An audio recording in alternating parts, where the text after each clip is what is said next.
Tu es dans un café, tu racontes une anecdote à ton compagnon. Rien d'extraordinaire.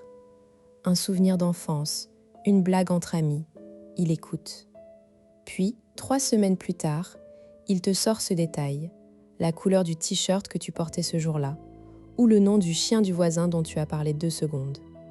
Tu restes figé. Comment a-t-il retenu ça? Est-ce normal? Est-ce un signe? Et toi, de ton côté, tu as oublié ce qu'il a mangé au petit déjeuner hier. Ce décalage te trouble, parce que dans l'imaginaire collectif, retenir les détails est le domaine réservé des femmes. Les magazines le répètent, les hommes n'écoutent pas, ils sont dans leur bulle. Pourtant, certains hommes, les amoureux, les vrais, ont une mémoire sélective qui ferait pâlir un archiviste. Pourquoi? Est-ce un simple coup de chance ou un mécanisme psychologique profond? Dans cette vidéo, tu vas comprendre pourquoi un homme amoureux retient les détails les plus infimes. Et surtout, tu vas apprendre à repérer les vrais signes d'attachement, ceux que tu peux vérifier toi-même, chez toi, dès ce soir. Tu ne sortiras pas de ce visionnage avec des clichés, mais avec des outils concrets. Et si tu es sceptique, on va même anticiper tes objections.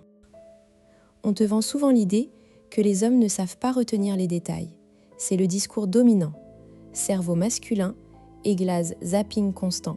Cerveau féminin égale mémoire intégrale. Les neurosciences le contredisent. L'attention n'a pas de genre. Ce qui change, c'est la motivation. Un homme qui ne retient pas le de ta meilleure amie n'a pas un problème de capacité. Il a un problème de priorité.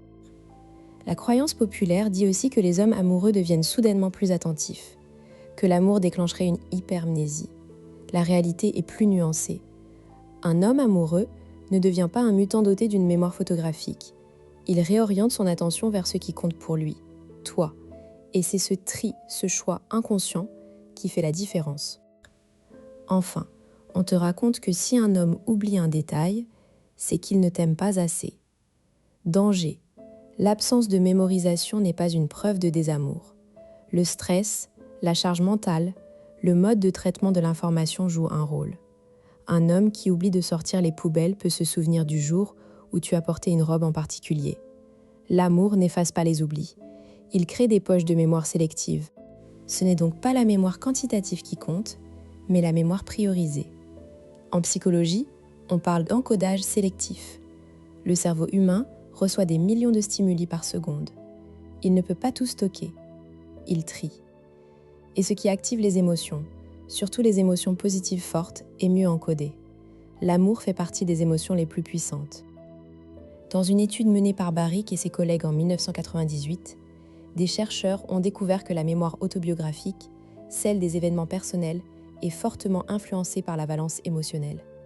Les souvenirs liés à des moments amoureux sont plus vifs, plus précis et surtout plus durables. Ce n'est pas un hasard.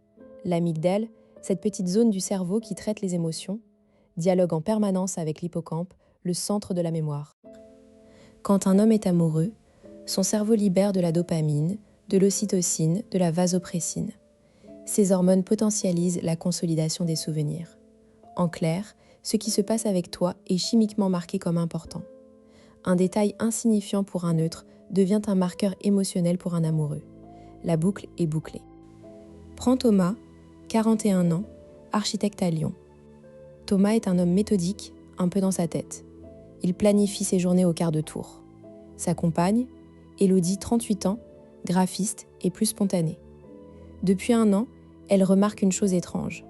Thomas se rappelle ses blagues, les paroles de chansons qu'elle fredonne, ou même le nom de la plante qu'elle a achetée chez le fleuriste il y a 3 mois. Un jour, elle lui demande « Thomas, tu te souviens du nom de notre premier plat ?» Il répond sans hésiter. « Le risotto au cèpe, tu avais mis trop de parmesan, tu étais stressée parce que ton frère arrivait. » Élodie hallucine. Elle se souvient à peine du plat. Mais elle jure qu'elle n'a jamais parlé de son stress ce soir-là. Il l'a déduit de son attitude. Comment expliquer cette précision? Thomas n'a pas un don surnaturel. Il a, comme il le dit, rangé Élodie dans une case spéciale de son cerveau.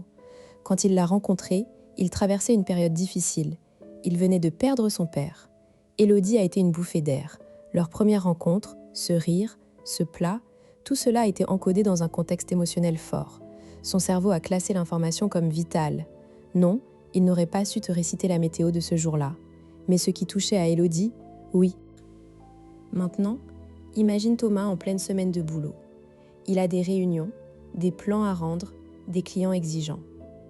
Pourtant, il trouve le moyen de noter mentalement que la collègue d'Élodie, Sophie, a changé de voiture. Il le lui dit vendredi soir. Sophie a pris une Peugeot 208 blanche, non ? Élodie est troublée. Comment peut-il retenir ça ?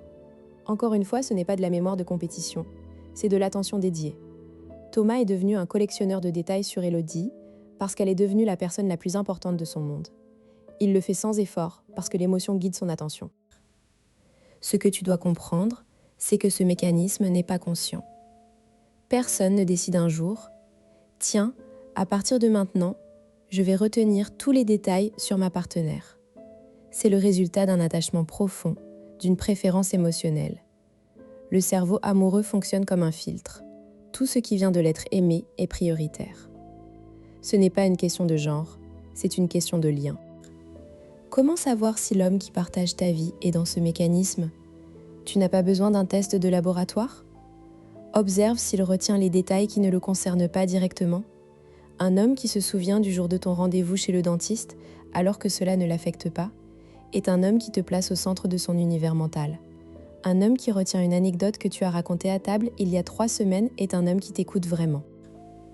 Attention, ne confonds pas mémoire sélective et mémoire photographique. Personne ne retient tout. Le signe n'est pas le nombre de détails retenus, mais la nature de ces détails. Sont-ils liés à ce que tu es, à ce que tu ressens, à ce qui te rend unique ? Si oui, le message est clair. Tu es sa priorité émotionnelle. Quand tu comprends ce mécanisme, ta perception change. Tu cesses d'interpréter un oubli comme un rejet. Tu relativises. Si ton compagnon ne se souvient pas du nom du film que vous avez vu la semaine dernière, ce n'est pas un désaveu. C'est peut-être juste que le film n'avait pas de charge émotionnelle pour lui. En revanche, s'il se souvient de la première fois que tu as dit « je t'aime », tu as ta réponse. Ce changement de perspective désamorce les conflits inutiles. Les disputes sur « tu ne te rappelles jamais rien » deviennent obsolètes. Tu commences à mesurer l'amour à l'aune des souvenirs qui comptent, pas à celle d'une comptabilité absurde. Et toi aussi, tu peux renforcer ta propre mémoire affective. En étant plus présente, plus attentive aux petits riens, tu crées des pépites que ton partenaire encodera. Assez parlé. Tu veux des techniques concrètes ? Tu vas en avoir 3. La première s'appelle l'ancrage émotionnel. Quand tu vis un moment agréable avec ton compagnon, marque-le explicitement. Dis-lui, par exemple, « Je suis vraiment heureuse là, maintenant ». Cette phrase ancre le moment dans son cerveau. L'émotion positive renforce l'encodage. Tu peux aussi associer un geste, toucher son bras, un sourire appuyé. Plus le moment est saturé de signaux positifs, plus il sera mémorisé. Deuxième technique, le jeu des détails. Transforme l'observation en jeu. Demande-lui, sur le ton de la complicité, « Qu'est-ce que tu retiens de ma journée ?» ou « Le détail que tu préfères dans ce café ?» Cela entraîne son attention naturellement. Vous créez ensemble une habitude de mémorisation. Au bout de quelques semaines, il deviendra plus attentif sans effort, et toi aussi tu développeras cette mémoire relationnelle. Troisième technique, le récit partagé. Une fois par semaine, racontez-vous un souvenir commun. Tu te souviens quand on a raté le train pour Bordeaux ? En reconstruisant l'histoire à 2, vous réactivez les connexions neuronales liées à ce moment. La répétition consolide la mémoire, et cela renforce votre complicité. Chaque récit commun devient un ciment. Tu te dis peut-être, mais moi, je ne suis pas une femme en couple. Je suis un homme qui veut mieux retenir les détails. Cette vidéo te concerne autant. Les techniques fonctionnent pour tous. Et si tu es un homme, c'est même un super pouvoir. Un homme qui retient les détails est perçu comme plus attentionné, plus amoureux. C'est une arme de séduction redoutable, sans artifice. Tu penses aussi que, si je dois forcer, c'est que l'amour n'est pas naturel. Faux. L'amour n'est pas un état magique. Il s'entretient, il se cultive. Forcer son attention au début peut devenir une habitude, puis une seconde nature. Ce n'est pas de la manipulation, c'est de l'investissement affectif. Les couples qui durent sont ceux qui prennent soin de leur mémoire commune. Enfin, tu objectes. Et s'il retient les détails par intérêt ? Pas par amour. Possible. Mais dans ce cas, tu le sentiras. Le détail retenu sert son intérêt, pas le vôtre. Le vrai amoureux retient des détails qui te rendent unique, qui montrent qu'il t'écoute pour toi, pas pour en tirer un bénéfice. Fais confiance à ton intuition. Rappelle-toi Thomas au début. Il ne retenait pas tout, mais il retenait l'essentiel. Et Élodie n'a pas eu besoin de lui faire la leçon. Elle a juste observé. Tu as maintenant les clés pour décoder ce langage silencieux de l'amour. La mémoire n'est pas une preuve d'amour absolu, mais elle en est un indicateur puissant. Alors, ouvre l'œil et l'oreille. Ton compagnon t'a peut-être déjà offert des centaines de souvenirs. Si cette vidéo t'a éclairé, mets un pouce vers le haut et abonne-toi pour ne rien rater des prochaines. En attendant, je te laisse sur une question. Quel est le plus petit détail que ton partenaire a retenu sur toi? Écris-le en commentaire, je suis curieux de lire vos histoires.